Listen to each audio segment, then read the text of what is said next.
उपवासाचा साबुदाणा चिवडा recipe आज आपण पाहणार आहोत।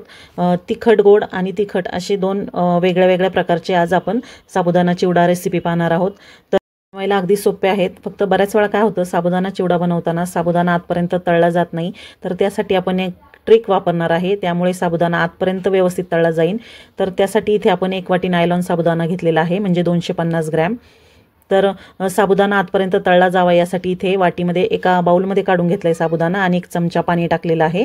पाणी जास्त टाकायचं नाही। आता याला सर्व व्यवस्थित मिक्स करून घ्यायचे आणि मग 5 मिनिटं बाजूला ठेवून द्यायचे। 5 मिनिटानंतरच आपल्याला याला तळायला घ्यायचे। तर आता गॅसवर कढई ठेवली, तेल चांगलं कडकडीत तापल्यानंतर गॅस बारीक केला आणि मग यामध्ये साबुदाणा टाकलेला आहे। आता मध्यम आचेवर आपल्याला साबुदाणा तळून घ्यायचा आहे, पण हा साबुदाणा तळताना तेलातून बाहेर उडत असतो आणि तो आपल्या चेहऱ्यावर तेल उडू नये म्हणून असं अर्धवट झाकून आपल्याला साबुदाणा तळून घ्यायचा आहे, म्हणजे आपला गॅस सुद्धा खराब होत नाही। कारण साबुदाणा तळत असताना तो बाहेर उडतो आणि त्यामुळे गॅस सुद्धा खराब होतो, तेलकट होतो गॅस आणि चेहऱ्याला सुद्धा भाजू शकतं। म्हणून असं झाकण ठेवायचे, पूर्ण झाकायचं नाही, अर्धवट झाकण ठेवून साबुदाणा तळून घ्यायचा आहे। थोडा थोडा टाकतच तळायचा, एकदम जास्त टाकायचं नाही। आता गॅसची फ्लेम पुन्हा वाढवायची, तेल गरम झाल्यावर पुन्हा दुसरी बॅच टाकायची आणि मग तेल गरम झाल्यानंतर मीडियम गॅस करायचा आणि मग प्रत्येक साबुदाण्याची बॅच तळून घ्यायची।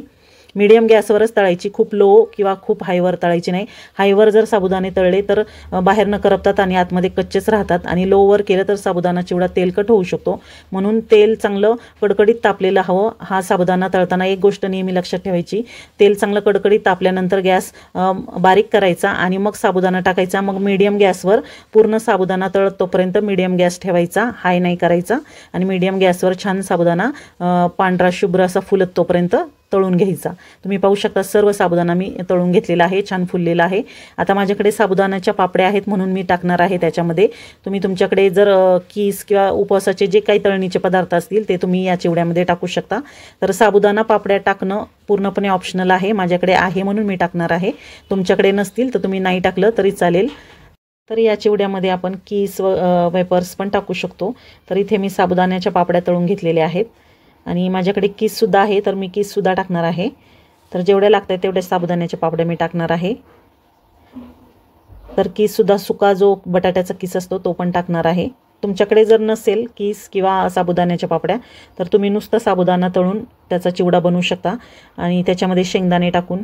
तर इथे मी आता 1 वाटीभर शेंगदाणे घेतलेले आहेत आणि लो गॅसवर आता आपल्याला शेंगदाणे चांगले खरपूस तळून घ्यायचे आहेत।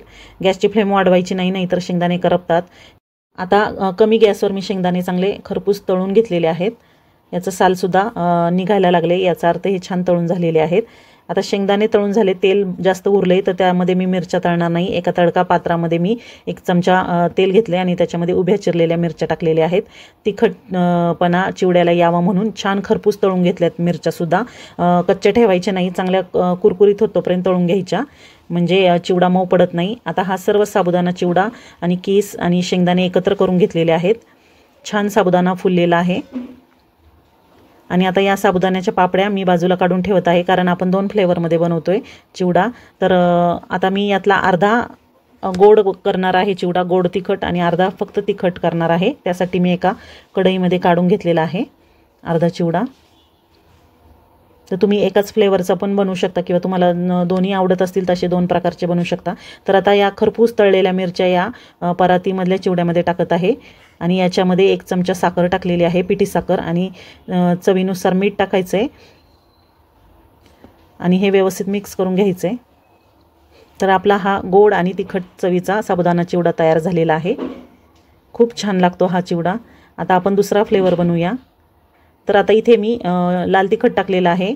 चिवडा गरम असतानाच हे सर्व करायचं आहे। आता आपण लगेच तळून लगेच त्याच्यामध्ये मसाला मीठ टाकलेला आहे। तर याच्यामध्ये मी आता लाल तिखट 1 चमचा टाकले आणि चवीनुसार मीठ टाकलेलं आहे आणि लगेच मिक्स करून घेत आहे। गरम असतानाच करायचं, म्हणजे मसाला आणि मीठ व्यवस्थित चिवड्याला लागतं। आणि आता ह्या तळलेल्या ज्या पापड्या आहेत साबुदाण्याच्या त्या मी या तिखटवाल्या चिवड्यामध्ये मिक्स करणार आहे। तर साबुदाण्याच्या पापड्या मी मगाशी सांगितलं तुम्हाला टाकणं पूर्णपणे ऑप्शनल आहे, असेल तर टाका, नाही टाकलं तरी काही फरक पडत नाही, तसाही खूप छान होतो चिवडा।